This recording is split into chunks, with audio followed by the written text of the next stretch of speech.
Now, what is that deed of love that God is referring to? Verse 16. Behold, I have engraved you on the palms of my hands.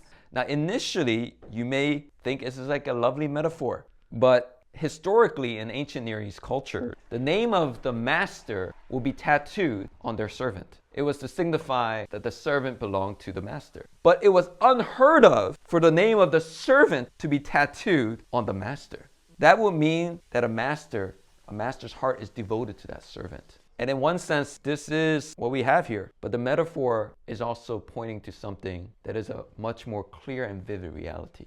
Because in the Hebrew, it says, I've engraved you. And the Hebrew word for engrave here, it means to cut, like a sculptor with a hammer and a chisel. So suddenly, this metaphor becomes a very horrific metaphor. Why would someone who loves you take a hammer and a chisel and engrave it into his hands? Why would anyone do that? Isn't that craziness? Well, you see, when Jesus was resurrected and he first appeared to his disciples, there's a guy named Thomas. Thomas heard about this testimony. We have seen Jesus. He is risen. He was filled with cynicism. 1 week later, Jesus appears to the disciples again. He's so tender. He goes immediately to Thomas. Put your finger on my hands. Look at my side. Stop doubting and believe. Blessed are those who do not see, yet believe. When God says, I love you, it's not just talk. God does not just love us with words. He loves us with action.